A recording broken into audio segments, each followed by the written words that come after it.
Hi again, it's Bill Hannings, and welcome back to Craft of Gaming. Know I've been out for a little while. I do apologize for that, but we're going to get things back on the road here. For those who've seen my previous episodes, I talk about various sorts of role playing and other kinds of gaming.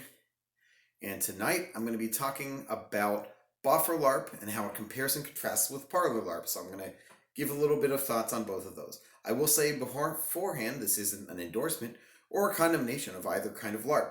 Both are wonderful in their own way, and I have helped to run both, so I like them both a great deal. I'm just here to give you information tonight. So let's start with Boffer LARPs. Boffer LARPs tend to be very physically immersive and somewhat physically demanding, but their structure is often fairly set, built around encounters, whether heavy roleplay or heavy combat, and they don't tend to have the kind of room for as much on-the-fly flexibility. There's a certain degree of content going out when it has to go out on a set schedule, building up to something like a large battle on, say, if it's a weekend LARP, Saturday night. Because, when you're going to a Boffer LARP, to some extent, you are expecting there to be some sort of climactic event, unless it's like a purely social gathering. A lot, it depends on the weekend, but most of the LARPs that I've gone to that are Boffer LARP do have sort of like a climactic action sequence that involves some degree of violence. So you should expect that on when you're going to one. Let's talk about location. Boffer LARPs tend to be set in areas more conducive to a competitive combat game, such as a public park, rented camp, large outdoors, or small or indoors area. Now, Parlor LARP can be done in just that, parlor, or even a private room or home, or another smaller public or private space that's been rented or converted for use. I used to go to a vampire LARP in Philly that was right next to a strip club. Now, I won't be covering larger blockbuster LARPs that kind of blur the lines.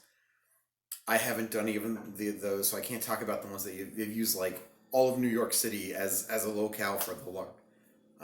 Looking at you, Scapegoat. A bunch of my friends went to it, told me stories about it, but it's outside of the context of what I can talk about knowledgeably. Now, both kinds of LARPs can have very high costuming or very minimalistic, much more theater of the mind. The big difference between Parlor and Boffer LARPs in terms of costuming are more what the intended use of a costume and kit will be.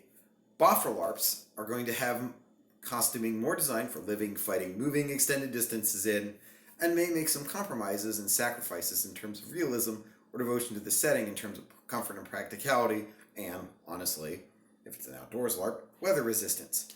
Parlor LARPs, you tend to get more extra in your costuming, as you don't have to be quite as active, or frankly as dirty in it, so you can get really elaborate costumes that are not going to get torn up or covered in mud. Now, let's talk about the nature of social dynamics and plots at various kind of LARPs. Now, a parlor LARP is more likely to have a complex social plot because the chances of factional PvP are going to be a little bit higher, but they might not be as sort of decisive as you might get as a traditional Boffer LARP. If only because a monthly Boffer LARP, where one faction wipes out another one completely in mass combat, means that half of the PCs are no longer playable the next month, and that would be a rather short-lived LARP. A complex social setting with subtler PvP, like some versions of Vampire the Masquerade, or I can think of like 15 other games that do that, would have much more longevity, so it's much more easy to do a more adversarial plot in a parlor LARP setting, if you ask me. Like, obviously, there are different ways of doing things. You can have very adversarially PC versus PC Boffer LARPs, but it's all about how it's set up and how it's enforced, and it's just easier to do from a parlor LARP side than a Boffer LARP side. That's why a Boffer LARP often it's like sort of like a realm of adventure where you're like going and dealing with whatever the problem is that comes to you. Now, this only applies to ongoing LARPs. You may need to like a one-shot parlor LARP, like the one I run every year with a different plot, at NecoCon. Now, these are tremendous fun because you can throw yourself into a character without a thought for the long-term consequences for your PC, except, of course, for the PC's thoughts of long-term consequences. But I mean, like, you don't have to worry about, will I have fun playing this character in 6 months? Because you're playing them for a weekend. So you can kind of embrace ideas that you might not do normally. You might go full, villainous / antagonist. I think antagonist is often a better term when you're working in opposition to other PCs, because it gives it a less like, I'm the twirly mustache guy, and more like, I'm part of the story that's, pushing against the protagonist, but I'm not necessarily going to be just the biggest monster in it. Now, all that being said, please be respectful of other players' experiences as well as your own, even in a one-shot LARP. I've seen people basically play characters to punish themselves for some, imagined social mistake they've made. It was a pretty weird situation, but I do recommend playing characters that you really like in these, one-shot, short-term LARPs, because while you're not going to be stuck with them for a long time, what's the point in playing someone even for a short time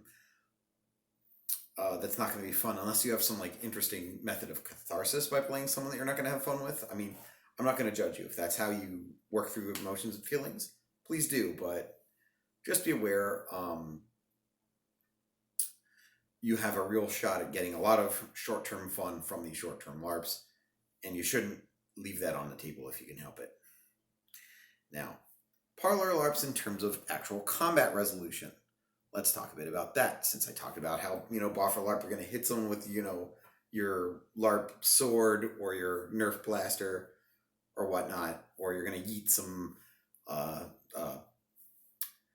birdseed packets at people. You're not going to see that in a parlor LARP. You're going to be more doing an abstracted system of combat and adjudication, which often, because combat's just another action in the system, adjudication methods for combat and other non-combat actions, if they're opposed in some way, is often the same. Like, you'll find that in everything from Nexus LARP, which is, the gaming system that I help run, to, some of the versions of Vampire the Masquerade, although I'll be the first to admit I haven't played that in about 10-15 years, but if they're still doing paper, rock, scissors, you get the idea. I've seen some card system based ones. There's lots of ways to adjudicate it. Some just have a storyteller narrate everything. It really depends. But the point is, it's an abstract level. It's not as much what you see as what you get. Every sword, you're not necessarily touching someone else with a weapon and such.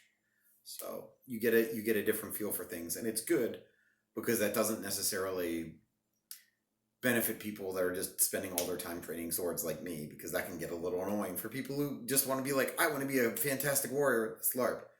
Do I want to spend all my time out of game working out and stuff? Not really.